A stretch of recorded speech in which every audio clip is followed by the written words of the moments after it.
boy, we're kicking it off today. This is the Full Tilt Dynasty Podcast Network. You can find us over at truenorthffb.com/full tilt for all our previous episodes. You can also head over to the YouTube channel that you're hopefully watching on now and that you've liked and subscribed and you're leaving comments because that means a lot to us. Obviously, you tuning in means a lot to us. I am your host with the most time in his hands. I am Tom Stipple FF. Joining me is not Lucas today. He can't make it. He's feeling sick, under the weather. Get better, buddy. We got you covered. We're taking it back to season 1 of the Fantasy Walkabout. Joining me from around the world, it's at Tom_Lee92. Oh man, happy to be here. Look, we got some storms coming in where I'm at, so this time it's my interwebs that might be a little annoying, but we're gonna get through it. I promise. I swear to all of you, it's gonna happen. We're gonna get it done. It's gonna be phenomenal. Big show. This is big for us. This is episode 162. This is presented by Underdog Fantasy. Really happy, man. Crazy week of football. Last night's game wasn't a complete shit show. It wasn't a total dud. Surprising, yeah. Yeah, very surprising. If you started the Steelers defense, congratulations. Or the Cleveland defense. The Cleveland defense, Congratulations. The Pittsburgh defense, not so much. GG. Shout out to everyone who had to go through that, good or bad, in DFS this week. I saw some of the horror stories on the internet, and it hurt my... Like, I like DFS and all, but that made me immediately never want to play it because I don't think I would emotionally be able to recover from what had happened. Especially on a Thursday. Yeah, no, I'm not. But I'm not coming into work tomorrow. Why? Yeah, I just emotionally can't. I need an I can't day. So, look, I know things might be a little blurry for you, but we're going to try to, I think I said we're going to get through this. A lot of shows say this, right? There's a lot to get to. So people generally leave comments about how much they hate when we ramble on too much, more specifically how I ramble on too much. I just love talking to everybody. We got Andy who is here early. So shout out to Andy for being 20 minutes early. I can't wait. I'm happy you moved to Fridays. Makes viewing way easier for me personally. That was a decision that we made to give people a little bit more time to download a little bit and easier for us. It is Saturday morning. Yeah, it's nearly midday for me.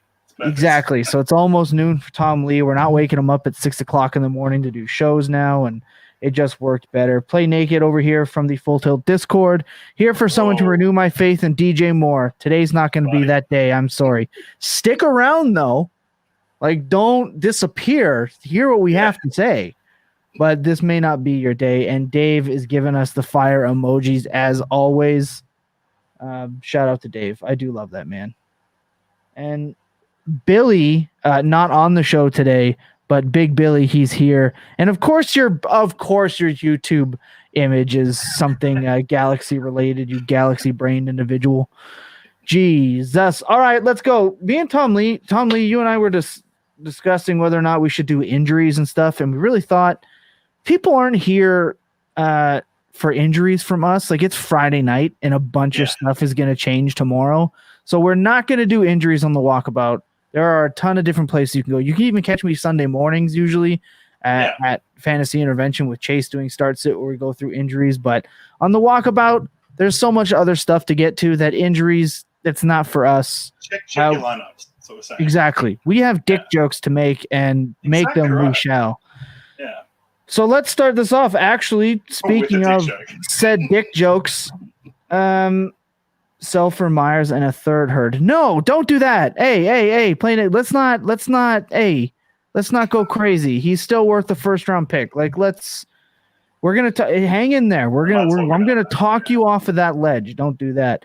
Look, we're going to go with, if you're new to the show and you haven't watched before, Tom Lee and I, and Lucas, when he's here, we pick our Budgy Smuggler of the week. Now, if you don't know what a Budgy Smuggler is, they are a beautiful piece of clothing. They are fashion necessary when you are feeling confident in oneself. Does not matter if you have a bod like mine or a bod like Chris Hemsworth. A Budgy Smuggler takes a giant set of cojones and a bunch of confidence to walk down the beach in.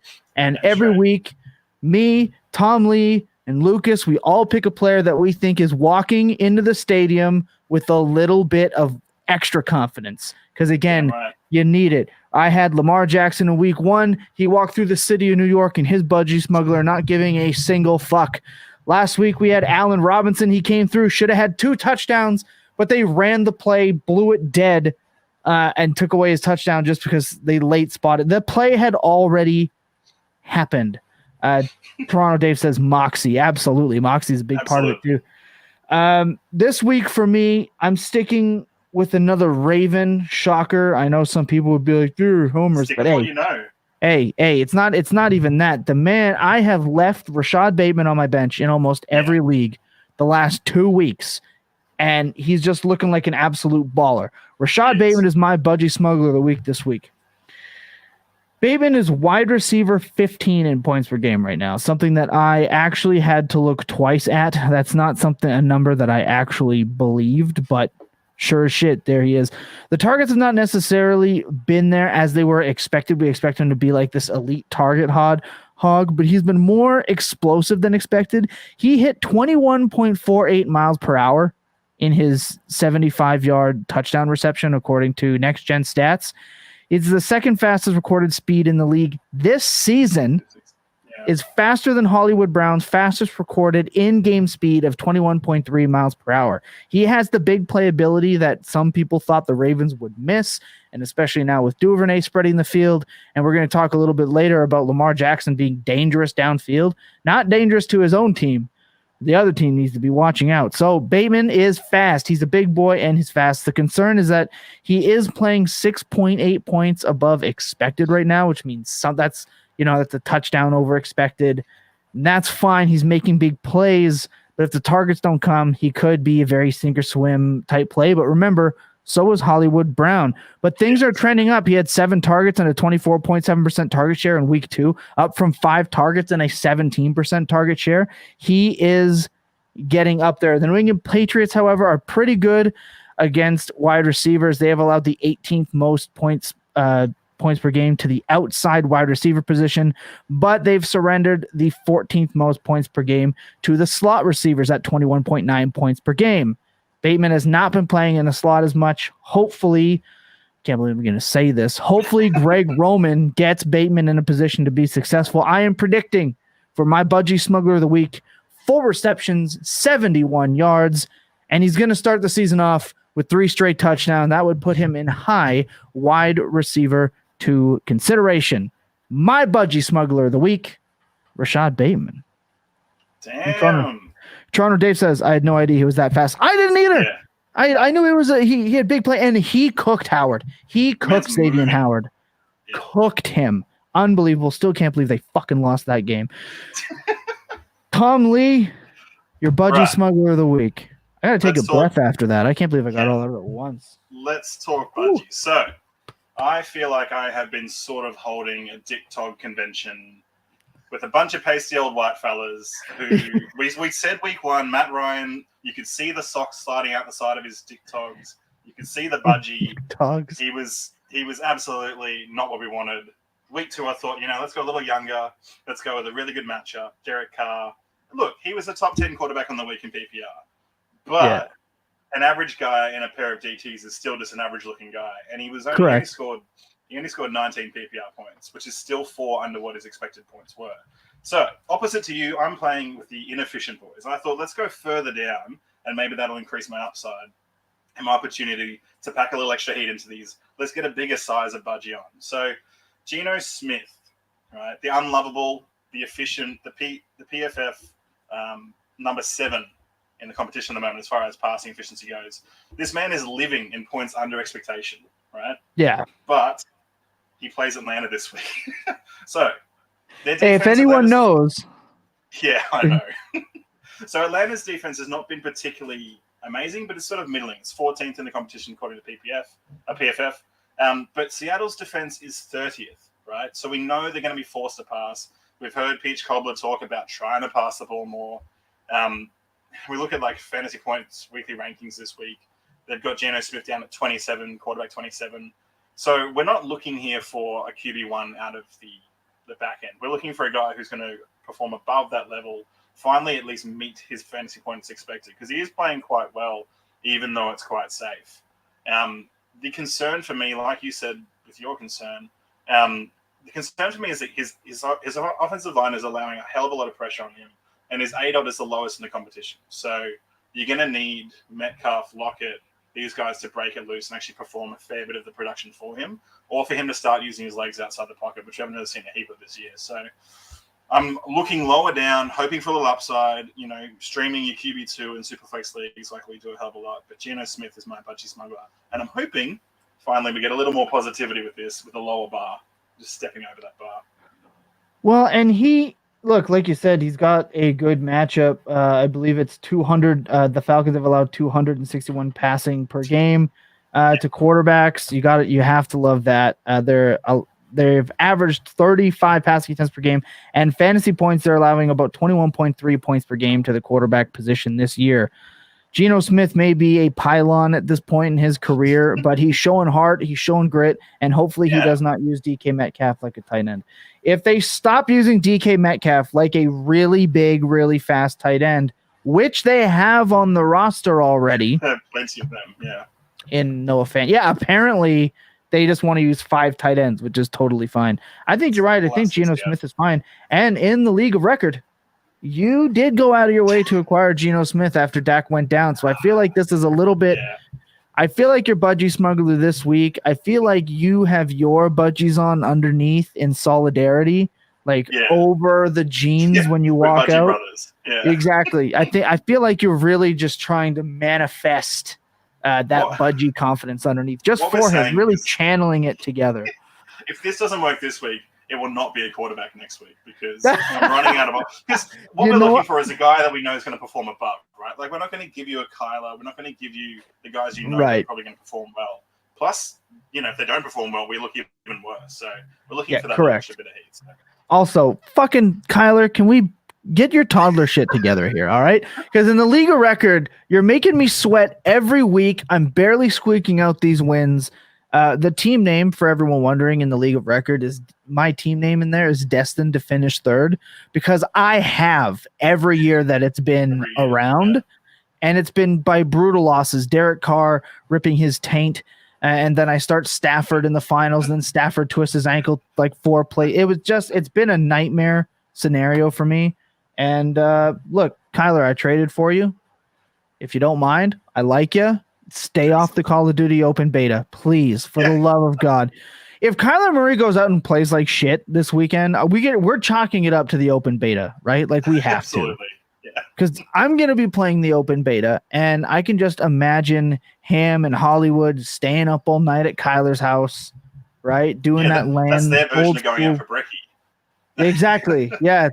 And when they have a bad game, I bet you that Kyler isn't targeting Marquise Brown because he's not rezzing him in Call of Duty. Like, they're in Warzone and Kyler's just pushing teams and not rezzing Hollywood Brown. And that's why he's not targeting him. And also fire up Greg Dortch, because Rondell Moore is out again. Yeah. So Dortch, for the 3rd week in a row, is going in the lineup. He said open beta. Hey, that's what it is. That's what it is. Look, we're going to take a quick second. That was the Budgy Smuggler of the week. When we come back, we are going to punish a Tolly together. We're going to sit down, have a nice conversation. We are going to talk some matchups that some trends that we have spotted, and we are going to go through and seeing whether or not we are buying into them or we are kind of avoiding them at all costs. And look, I told you, play naked there. You also, your name, hilarious to say into a microphone. Your faith in DJ Moore, it's not going to be reborn, but this please don't sell him. Yeah. Don't sell him for Jacoby Myers in a 3rd, please, for the love of God. Okay, sit tight. Here's a show from last week's. Oh my God, I forgot what show we were on. Fantasy Walkabout. Jalen Hurts was fantastic. His overall grade was 76.8, but he was even better as a passer. It was 80.8 according to PFF. That's ridiculous. Now the Lions, they're suspect whenever it comes to the secondary. So that's one thing to think about, but he still looked really good. And Miles Sanders, he got a touchdown. Yeah, 2. Thank goodness. You're right. He had 2 touchdowns. Yep. Thank goodness. So maybe he also has another good week, or maybe Jalen Hurts snipes some rushing touchdowns from him. Either way, I'm really looking at those 2 as smash plays this week. Anywhere that you can, if you're playing DFS, definitely go and start looking at them. maybe spend a little bit of extra money on them this week.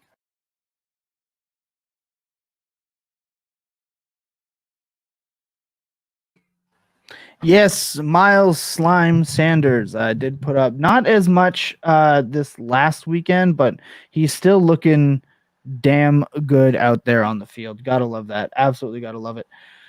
All right, let's look.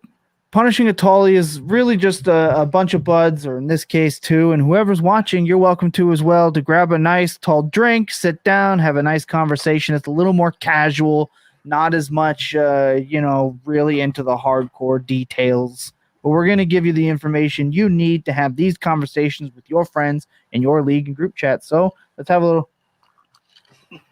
little sip here and get into it, shall we? Looking forward to this one. Some trends, things that I'm really looking at right now is there are players getting off to starts that I could not have anticipated. There are some struggling offenses out there. We're going to get to a couple of them, and just some general trends that I wasn't expecting. I want to start with one here in Curtis Samuel. Now, we know the Commanders drafted Dotson early. They signed Terry McLaurin. On this program, I have said, I don't know how many times, that I am not the Terry McLaurin guy. He doesn't strike that championship mentality to me. But it is what it is. But out of it all, Curtis Samuel is the one. He had 20. He started the year with games of 19.2 and 22.9 fantasy points. That is wide receiver 13 and wide receiver 12 on an offense commanded. See what I did there? By Carson Wentz. Absolutely phenomenal. He was a big free agent signing a couple years back, and he's taking full advantage of a passing attack that's, dinking and dunking it off. And you might have thought, well, maybe it's because they're not playing JD. No, McKissick had, I believe, 7 targets last week. Yep. So they're using McKissick, and they're using Curtis Samuel towards the goal line. He's been very, very good. And look, I'm not saying that I think Curtis Samuel is going to keep up this like wide receiver 1 pace. I think eventually Terry McLaurin and eventually even Jahan Dotson, who Fantasy Points Scott Barrett, friend of the show, has got me on to the Jahan Dotson train. I think eventually Dotson comes in and does take over, but Curtis Samuel towards in the line of scrimmage as an athlete, I'm willing to buy this for the next 4 to 6 weeks. I'm willing to go out. I think the days of getting him for a 3rd round pick or as a throw-in are done. You have to be really all in to trade that 2nd round pick. I wouldn't advise that. But if you can navigate some of these others like DJ Chark, people still think he's going to be absolutely it. I do not. If you could trade a tight end like Zach Ertz because you have an Njoku on your bench, do that. I would trade Cole Kmet for him right now. If there's somebody out there that still believes Cole Kmet is a thing, and add that 3rd round pick. I want Curtis Samuel in my flex spot moving forward. I really do. But keep track of the targets, because the second, if he is not a 4 to 6 target a week player at minimum, then that trend is going the other way, and it's time to bail out. But I'm willing for myself and my teams to say, go and pick him up if you can. Yeah, even in redraft, he's a good target. If you want to try and upgrade at a different position and you want to downgrade somewhere else, you can slide back to Curtis Samuel, slide him into the flex pretty comfortably, and roll him out most weeks. Because that ceiling's, it's been really nice. First 2 weeks, obviously, you're not expecting, like you said, wide receiver 1 numbers, but his floor seems really, really solid at the moment. Wide receiver 3 at worst. I think Carson Wentz leads the league in touchdown passes. He does. Classic old Yeety Wentz has been fantastic. So I'm in the garage. If you know, you know. Oh, I know, Dave. I know. Shout out to you, Terry. Or 23 first. It's the first for sure, and it's the same thing. Yes. We're gonna get to DJ Moore, but it's the same thing in that tier, in that low wide receiver 2 tier. I'm taking that 23 first because the 23 first. Look, we know what Terry McLaurin is. I'm gonna get to DJ Moore just right now because I keep bringing him up. we know what DJ Moore is. We know what Terry McLaurin is. And I used to think DJ Moore was more of a player than Terry McLaurin, and just separated by age. It turns out the only thing really separating them is their age. DJ Moore's is a couple years younger, and realistically, they're kind of the same player. So you're right. I'm not sure you can get a first, though. Somebody out there might still have him in there, but I'm trying to move DJ Moore for a 1. I'm getting instant rejected, so hopefully we need to see like a blow-up game. I also have a 53% rostership of DJ Moore across my leagues, and that's a problem. You want to be at about, you want to be at about 26.5 and 28, and I'm definitely not there. I am not following my own advice. Hashtag dumbass. But I couldn't help it. I couldn't help hitting that draft button, and now I'm in trouble. But you're right. You may not be able to get a first right now, but there are some other deals you can make. Devonta Smith in a second is one I would consider. I would try using DJ Moore and Terry McLaurin and adding a piece to go and get Amon-Ra St. Brown. Right? You can move DJ Moore in a second, Terry McLaurin in a second to get Amon-Ra St. Brown. You might have to kick in a first and then get a second back. I would consider doing that deal. Problem is, like you said, you're sort of waiting for that blow-up week, and if you get it, then the temptation, especially in redraft, is not to move on the DJ Moore type. So I have DJ Moore on that roster too. I can see if I can get a first for either. Yeah, do that 100%. Let's talk about DJ Moore right now. At this point, I cannot defend DJ Moore anymore. I have been doing it for years behind this microphone with Jacob and Billy, and then now on the Walkabout since we've been going. I have been defending him.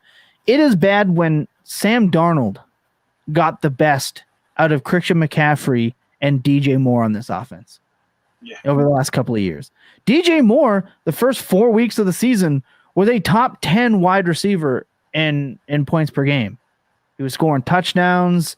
He was getting mad targeted, like absolutely crazy. And now he's relegated back to what Odell was with Baker. And it's sad and it hurts me. I want to have DJ Moore as a top 12 wide receiver in fantasy football, but he's now officially moved out of my top 12. And this is the first time since 2019 I've really had him outside of that range. I cannot have him there anymore. At this point, he is a player with number 1 overall wide receiver talent that is stuck in a low-end wide receiver 2 situation. I'm looking to move off of Moore at this time. It's been nothing but insta declines and people offering me second-round picks, and I just can't have that. So right now, I'm holding, but you should be working the phones. You should be working the phones. Terry or Garrett Wilson? Garrett Wilson, 100%. I would take Garrett Wilson. They're both good players, but we've seen what DJ Moore is, and Garrett Wilson has that opportunity to hit that next level. He obviously has a Zach Wilson problem, but we'll see. He's about to have a Zach Wilson problem. Yeah. I can hear the pain in Tom's. It is painful. I don't want to say this. I love the guy. He's a great player, phenomenal player. He's an awesome player. Yeah. Picked the right jersey number. Loved that. Number 2, phenomenal. He's got the smoke visor. Everything about DJ Moore is swaggy. His play is phenomenal. But he has a Matt Rule problem, and he has a shitbag quarterback problem over his career. And I can't defend him anymore. So you should be selling DJ Moore. Not all of your shares, right? But this isn't full-blown panic mode.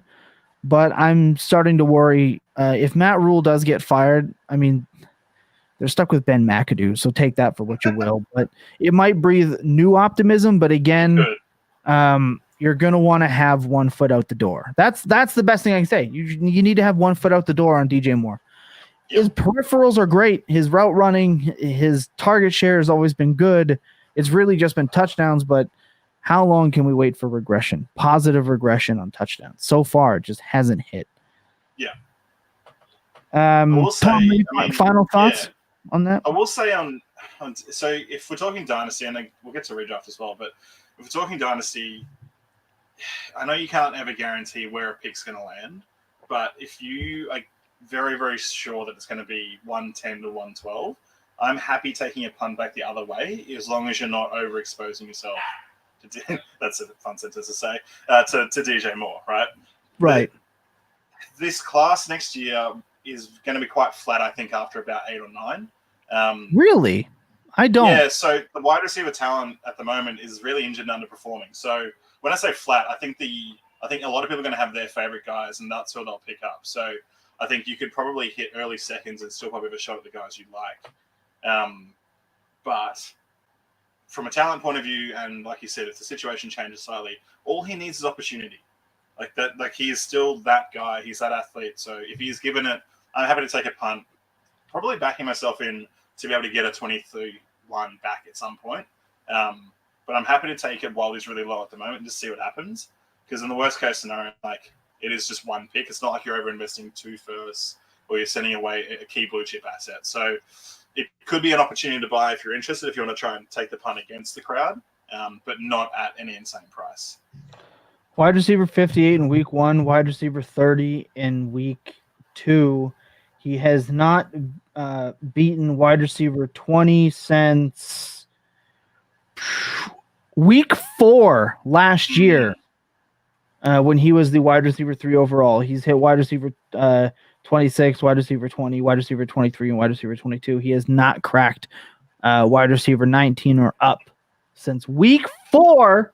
Maybe we'll go through some leagues after this, and I'll see if I can buy a share off you. Going up against Trevon Diggs, where he received 13 targets, 3 in the red zone, had 8 receptions, and his I think he's only got 2 touchdown games in his career. That was them. So still concerned. I know Billy's gonna love to hear this, but bring Darnold back. Bring Darnold back so he can hyper target our boy Tom Lee. What is a trend that you are noticing right now that you are interested in?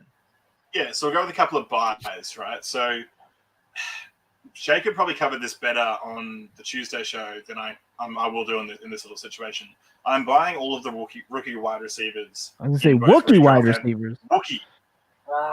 The rookie wide receivers in both formats. So redraft and dynasty. I think, yes, you're probably paying more than you were before, but this ceiling is not going down anytime soon. And at the very least, you're going to land flat where it is. So I think that was the point of what Jacob was saying throughout the week, is that even if you buy now, there's no downside to buying into these guys because people won't downgrade them off a poor performance. They will continue to upgrade them off good performances. So that is one that I'm definitely leaning into. I have a lot of shares of individual guys across leagues. Haven't been able to stock a lot of them together.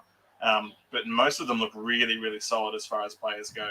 Even the Alaves and the Dotsons are showing a fair bit more than I thought, especially in Dotson's case he would. Alave is getting all the air yards in the world and all the opportunities. So I cannot believe 13 or 14 targets last week. It's just ridiculous. Just stupid. Yeah, you can roll him in a flex and get that done most weeks and be pretty happy. So that's one that, just universally I'm ticking that off. It's not that it's hard to overpay at this point. It's going to be a big asking price, especially in Dynasty. But these are guys that I'm very happy to have sitting there because I think they'll be top 20 assets for a fair while yet, with a lot of ceiling above that as well. The other one for me, and this is, I don't know if it's like me strutting around with my own Budgy Smugglers, but Jalen Hurts coming into the season, had a hell of a lot of him. Redraft, hell of a lot of him in redraft. He looks every single bit of that, not really. He wasn't even late round quarterback, but he just looks fantastic. And the skill and the passing and the accuracy. Yes, the ball's probably not coming out as fast as I'd like sometimes in my hearts and my throat a little bit more than I'd like, but he just looks fantastic at the moment. So if that Eagles offense can keep rolling on despite what's around them, you'd be very, very happy come season end. Yeah, I still have Jalen Hurts as my outside shot outside of Josh Allen. Lamar Jackson is finishing as the QB1. I'm buying high. I traded Jameis Winston before the back injury stuff came out. I traded Winston, a first, and I think Devonta Smith to acquire Jalen Hurts, and I think that was still cheap, but I pulled the deal anyway. So happy with that. But I'm willing to buy high. I missed out on trading Baker and a first for Jalen Hurts earlier in the year. Don't know what I was thinking. I am sad boy. We all have those moments. I am too many leagues will do that too, but I think you're right. Jalen Hurts, phenomenal. Was definitely on track to finish as the wide receiver, the QB1 last year. Look, this is just his last year. QB 6, 10, 10, 4, 7, 5, 6, 25. 25 is a very down game, right? We got to give him a shout out for that one. Not great. But then right back to work, 12, 6, 3, 27. Believe he got hurt in that game against the Giants. Then 3, 14, 19. Came back against Tampa Bay in the playoffs. And had 18.2 points. Just great. And then this year, number 4 and number 3. He's just every bit of what you want. He's rushing the football. You compare that to like Burrow's season last year, and it's clear that Hurts is anyone. Yes. The thing we didn't have was assurance in what the Eagles were going to do. So right. And let's take a look. He can't complete the ball. He can't. 83.9% completion percentage, passing for 333 yards. 284 of those yards were through the air. Yeah. He is connecting downfield. It's amazing what a guy like AJ Brown will do, huh? Yeah. Amazing. Yeah. Just you're right. He's every bit as good. My last one for me is Lamar Jackson's aggression. So Lamar Jackson right now is aggressively pushing the ball downfield. Now, we know he's a yeet baller. He's dangerous. He threw, I believe, 13 interceptions last year trying to be a superhero. He does not check the ball down. He wants to attack.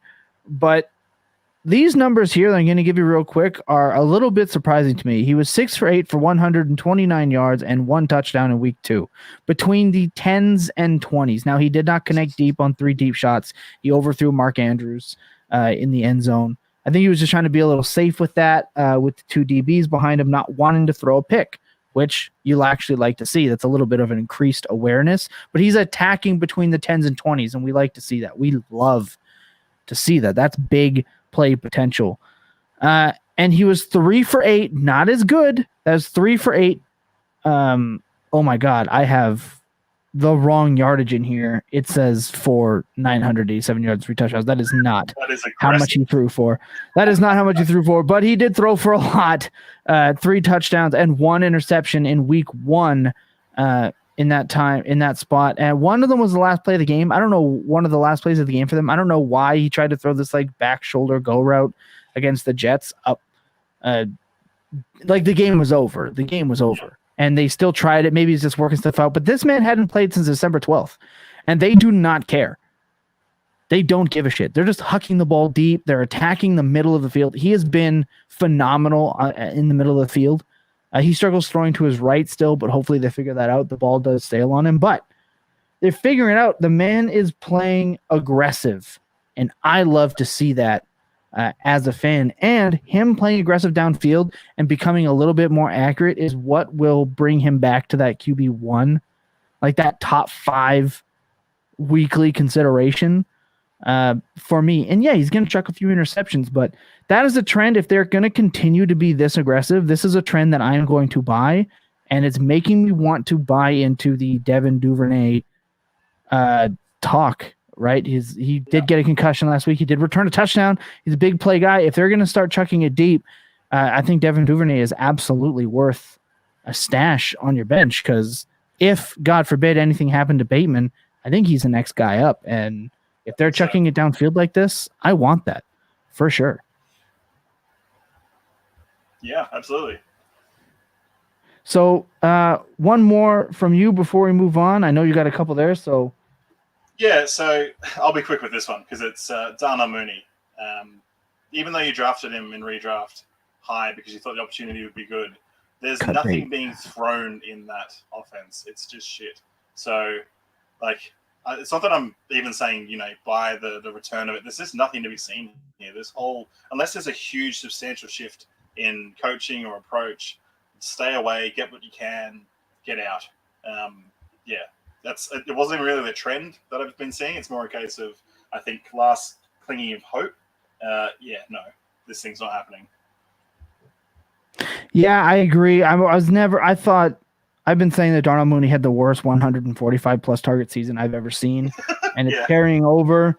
And it's not really to a fault of his own, right? But this was definitely a concern going in.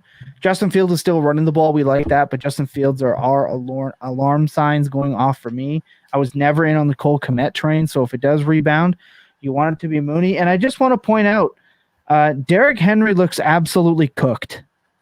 Absolutely cooked. That offensive line looks cooked. Derrick Henry is going to fall into the end zone. He's going to have a couple of decently long gains. It's going to be a rough season for him. And next year, when you're going in your redraft leagues and you're really thinking, man, I really want to get one of these running backs. A.J. Brown, Cooper Kupp, Jamar Chase, Justin Jefferson in the first round is absolutely destroying these running backs. So let's take that into consideration next year for sure. All right, that's going to do it for Punch to Tully. When we come back, we're going to get into some Hard Yakka. We have some games that we are targeting and why, and then we're going to get out of here with 3 pick-em plays. I'm not going to give the ones from Tuesday because Jacob already fucked us on the pick-em plays because he had Mitch Trubisky throwing an interception, and he fucking didn't. So there's that. Sit tight. Here's a clip from episode 159. Kirk had a 79 grade, good for 9th out of 100 graded wide receivers at the time that I wrote this up. Lawrence loves to attack the slot, and when I went through this on Tuesday's show, I won't go all over it too much. I will add is Leonard is once again going to miss the game, so the middle of the field going to be way more open. The Colts ran the second most plays in the league in week 1 with 90 plays. I expect this to slow down, but the Jags ran 62 plays on offense. Again, that can go up. I expect those to kind of meet in the middle, which means this should be a very decently high-paced type of game, which is obviously good for the offense. Lawrence, I mentioned it again on the Tuesday show, hyper targets as slot receivers. I think another 10-plus target day for Christian Kirk is there. I am not just willing to play Christian Kirk as a flex. I'm willing to say Kirk is a locked and loaded wide receiver 3 straight up this week. I have a ton of confidence.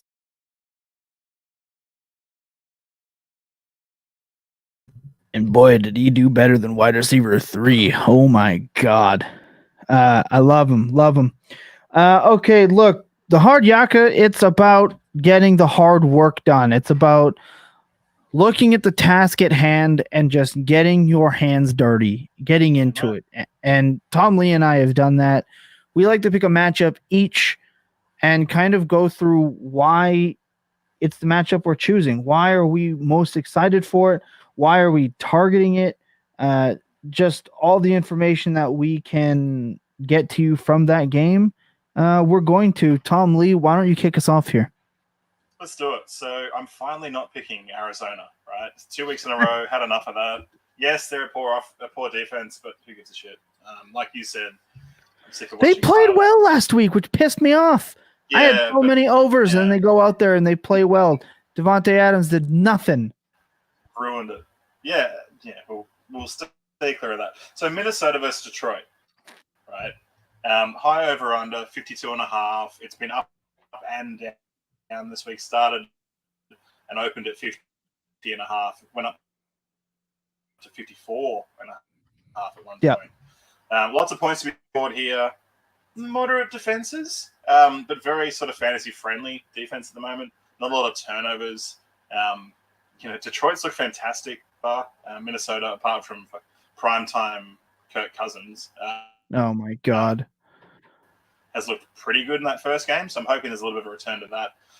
You're going to play Amon-Ra, you're going to play Swift. Right? I think you're sort of just waiting on that, and I think law of averages and opportunities here says that he'll get this either in the end zone or at least a decent score this week, so you're pretty confident playing him, and if you draft him, you have to anyway. The questions come at the QB position, because you didn't draft in redraft Kirk Cousins to be your QB1 often, so you're either streaming and looking for an option, or if you play in Superflex, he nearly ruined your week, especially if you're Tom last week, because he just decided to start eating interceptions everywhere. He's out of prime time, which is perfect because his penchant for throwing interceptions and yeeting every fantasy matchup into the sun. And outstanding.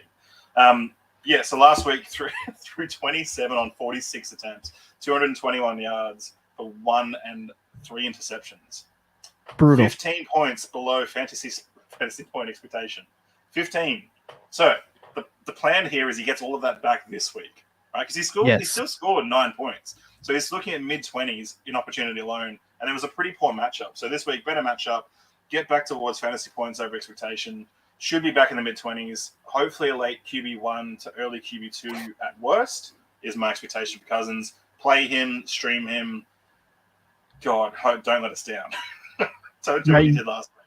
You have to play Kirk Cousins. You have to play Kirk Cousins. The guy I'm actually excited to play, I never thought I'd say this with him on this team, is Jared Goff, because he's had an outstanding start to the year, right? Coming a week off, 20 from 34, 256 yards, 4 touchdowns, no interceptions. He's taking care of the ball this year amazingly well. And two of the main reasons are the explosive pairing of Amon-Ra and Swift, as I mentioned before, because they're doing so much after the catch as well. So he's looking more and more viable as a weekly start. 2 scores in the mid-20s as far as PPR scoring goes. I'm pretty confident. You know, if you're streaming, especially in redraft and 1 QB leagues, go pick him up, throw him in there. You know, for me, in one of my leagues at the moment, I've got him stacked with Swift and Amon-Ra, and it's looking fantastic. Beautiful. Yeah. Yeah. So I picked him up off the waivers going, well, why not throw an extra piece of this offense in there? Because I really like what they've got going on, and it's not just because of the Hard Knocks bump. I really do like what they had last year, and they've sort of carried that on into this year. It's been really nice. I feel like they're finally building. I feel like they're finally building correctly. And I've been saying on this program since the entire fantasy draft season, Jared Goff should be your late. I had Jared Goff and Matt Ryan. Matt Ryan's not working out.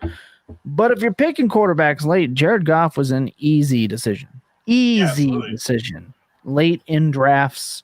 Because if the weapons are good, the quarterback should play above expectation. Jimmy Garoppolo, who fantasy football and myself hate, had QB1 weeks with that offense, and Jared Goff is giving you this year. Exactly, and Jared Goff is giving you replacement production at a valuable position, and you were able to wait 7 to 8 rounds later to pick him up in some cases than some of these guys that you like Kirk Cousins and like some other pylon-esque quarterbacks, Dak Prescott, Joe Burrow so far this year. And Goff is giving you that replacement production, and that's replacement production is what we give a shit about on the Walkabout. So the questions for us then become the flexes, right? What do you do with the rest of the pieces in these offenses? So we talked a little bit about, or you mentioned Chark before, and how his week 1 was good, right? 8 targets, 4 for 52 and 1. Last week, 4 targets for 0, 0, and 0. Awful. What are you going to do? For me, you can't play him as a flex, but if you're cutting him in a pinch, that's what I'm doing. Yeah, you're cutting him in redraft. If you're sitting there and you're in a real bad situation, like you've got Evans suspended, for some reason you stacked Godwin, who's out. Like if you're in the worst of worst situations, sure, but it's a hope at best. Hawkinson, for me, 2 back-to-back games, 7 targets per game, 3 and 4 receptions. Just no touchdown threat. Everyone else is far more explosive. He's the safety valve guy. He's a volume play. It's fine in PPR if you're playing your tight end. If you drafted him, I assume you kind of have to play him. But are you starting to weigh up, and I'll ask you this, Tom, Hawkinson versus like an Everett, are you starting to weigh that up weekly now with the decision? Or is that just made for you that you're going to roll with Everett for touchdown upside? Well, considering I never draft TJ Blockinson, I always want to pick Everett. I like Everett. He's been a better offense. I think Hawkinson requires the volume. And look, they said Amon-Ra wasn't good because Hawkinson and Swift were hurt. Hawkinson might need Swift and Amon-Ra to be hurt to be good. I don't think Hawkinson provides you any more safety or stability than any other player. And I think after his next game that's a decent game, I think you're trading him, and I'm going to say Njoku, not just because he had a blow-up game last night. I have been saying to just draft Everett and Joe. I know a lot of – look, it's a favorite thing for fantasy football folks in the fantasy streets, especially the Twitter world, to say, but it holds weight. If you don't get one of those locked-in top 5 guys, and I'm putting Dallas Goedert in there and taking Kittle out. Kittle is not a top 5 dynasty tight end to me. If you're not getting those top 5 guys, just fucking wait. Just wait. Because Noah Fant is providing similar production right now, and that's terrifying for a guy that you had to draft in the 5th and 6th round to get in drafts. No thanks. So to answer your question, I'm happy rolling out Everett. And the next time Hawkinson does anything meaningful, find whoever has like a Detroit Lions logo on in their sleeper profile, or it has like Lions in the name. So do I. Shout out Andrew. Trade that player to him for an Everett and a draft pick and just get out. Get out. I don't see it. Hyper volume type player. He's not providing you much over replacement. His WAP. His WAP. So the last 2 flexes. So old nervy Irby Smith, right? Week 1. Look, trade Hawkinson for Irv Smith and a plus. Yes. This is what I say. So because Week 1, absolute donuts, right? We all saw it. If you had him there, you're like, nah, well, it's a tight end. From my approach, it's a tight end, so what? It was a punt anyway. 5:36 in the touchdown and dropped what would have been a 75-yard touchdown. Oh. My God. Especially for what Kirk Cousins was doing with the ball outside of that. That just really capped it off because it's like the one chance he actually delivered a pass, of course he gets dropped. So, yeah, you're right. Look to trade Hawkinson, get a piece, and bring in an Irv Smith because it's not just touchdown upside. He is getting hopefully he's going to consistently get those targets. Hey, Conklin broke out last week. Conklin broke out last year. He's worthy, man. He is worthy. He's not particularly amazing as far as an athlete goes. I know a lot of people are very keen on Irv, but none of the metrics for me stand out. He's just a tight end. He is kind of jaggy. For me, that means nothing, but he's a bit jaggy. Yeah. He is a bit jaggy, for sure. But I don't mind it. I'd play him this week if he's floating around either on your bench or on your roster or even on the and the Vikings like him. The Vikings have do like. No matter how much he gets hurt, Vikings are like, don't worry, Irv Smith is going to be part of the game plan. And Dalvin looks cooked, so we'll see how that operates. If they have to throw the ball even more, dear Lord. And I see the last player here, and I'm just going to take this one for myself, if you don't mind. You're going to hand it. Please. Fuck Adam Thielen. The only thing that was keeping Adam Thielen relevant was touchdowns. Yep. And last year, look, I understand there are a lot of very intelligent people. I want to shout out Linda Lyons. She's phenomenal. She's a big Adam Thielen enthusiast. I rostered Thielen in a lot of places. I got rid of him this entire offseason. Maybe he comes back and he ends up scoring you another 10 touchdowns. Great. You can score 10 touchdowns on somebody else's roster. You will not be able to move Adam Thielen. No. After this year, there comes a time to cut bait. If you are in a redraft situation and he's sitting at the end of your bench, leave him there for now. Sure, he might come in handy later. But they do not look like they are overly excited to get Adam Thielen involved. Kirk Cousins is locked in. Right? Like the targets were there, but it's misleading because he got most of them in the 4th quarter. Awful. And it's just because Cousins kept throwing interceptions to Jefferson. So, the stats of 13 targets, 7 for 88 are not even what it seems, and that's not particularly.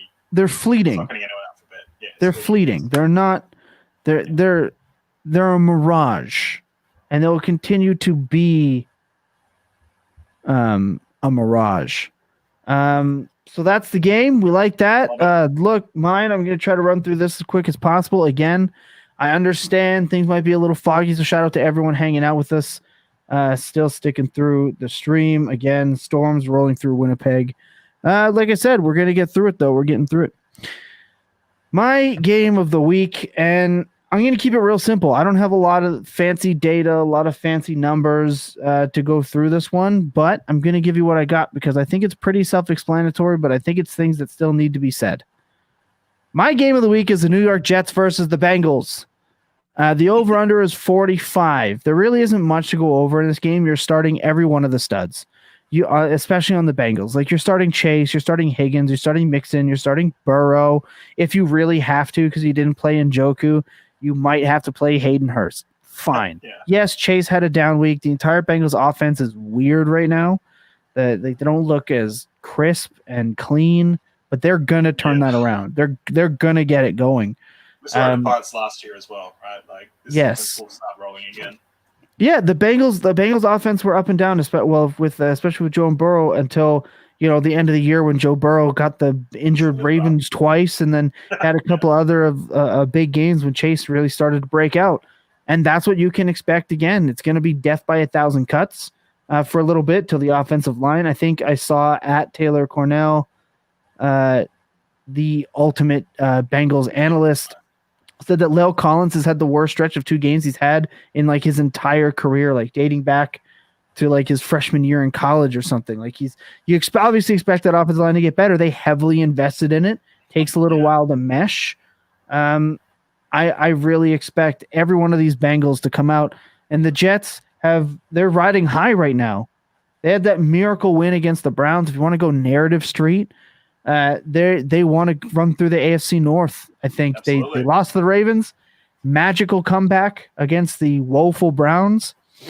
So we'll see what happens with the Bengals. You're playing all the Bengals, right? Especially in an over-under game at 45.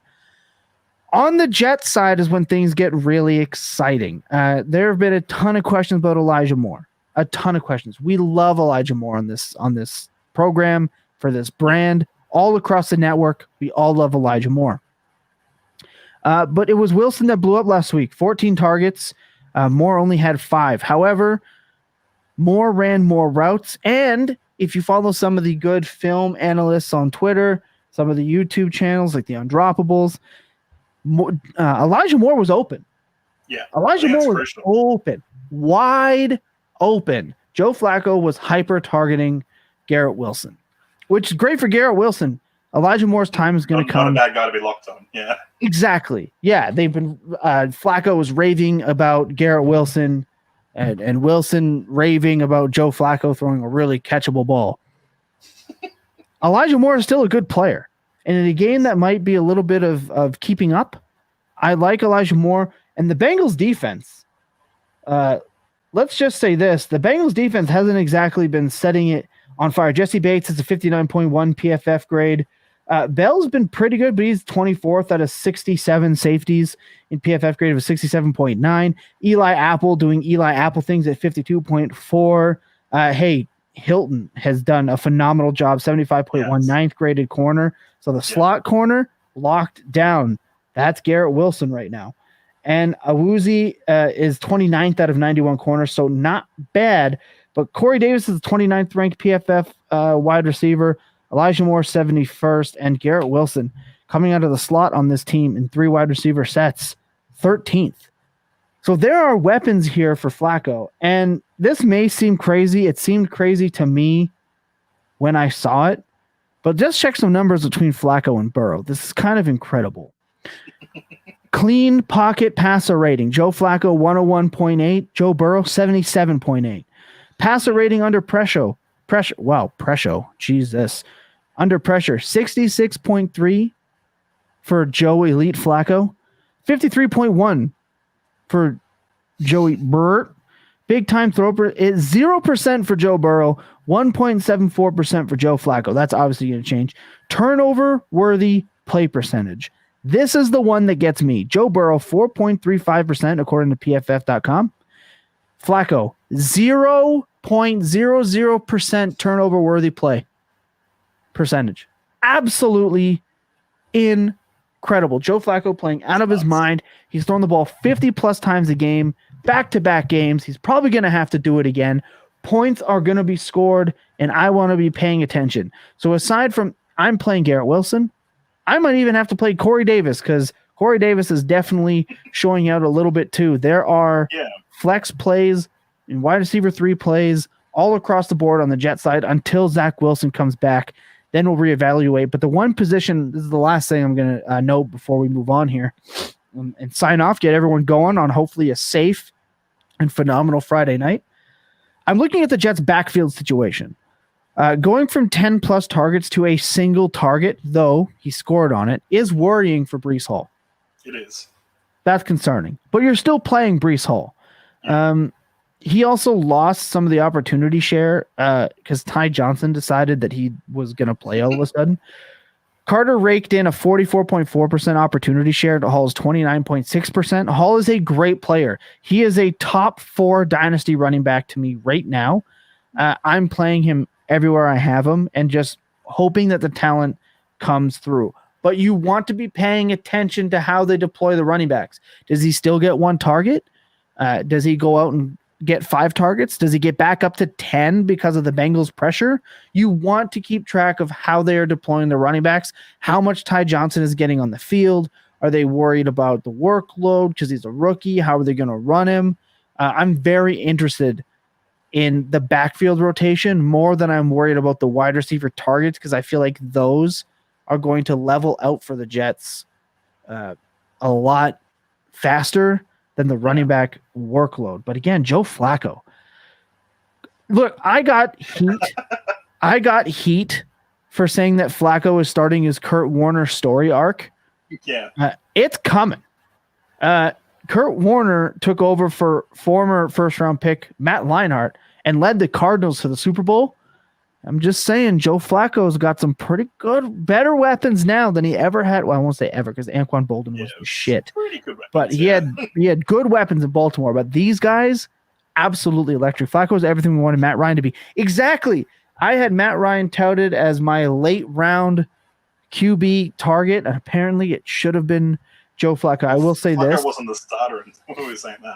Tom Lee knows I draft Joe Flacco with like my last pick just out of respect for the Italian stallion. He is the man of my people.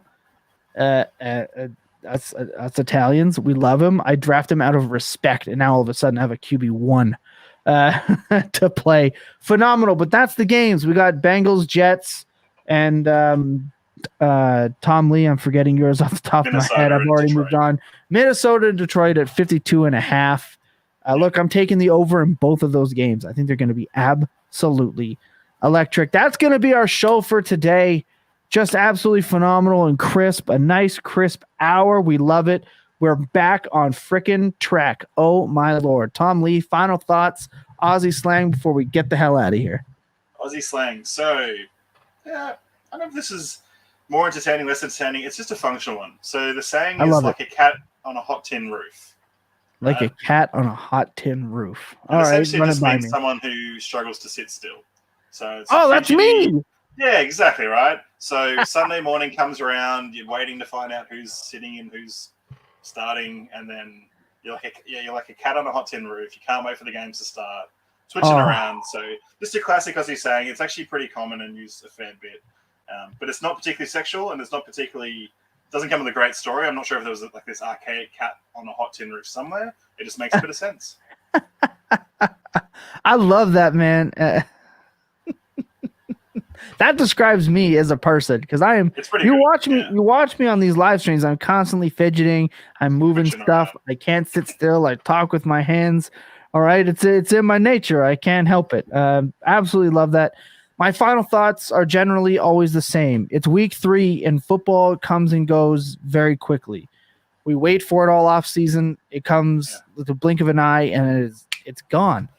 And you want to enjoy it. You want to soak it in. When you're watching the games this week, try to stay off the Twitters. Try to stay out of the group chats. Stay out of the arguments, the back and forths. Really enjoy the games because at the end of the day, we are here for fantasy football. We're here to have a good time. We're here to absolutely kick the shit out of your league mates. Like I beat Jacob in both the leagues I played with him this week.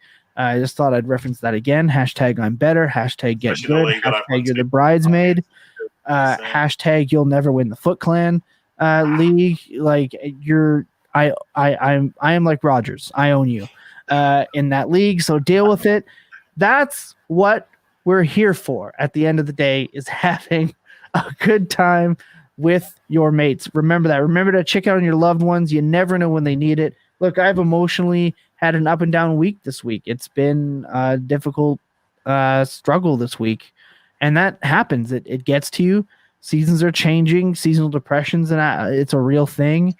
It is, and it's coming quick, especially if you live in a place like me where it starts to get dark immediately.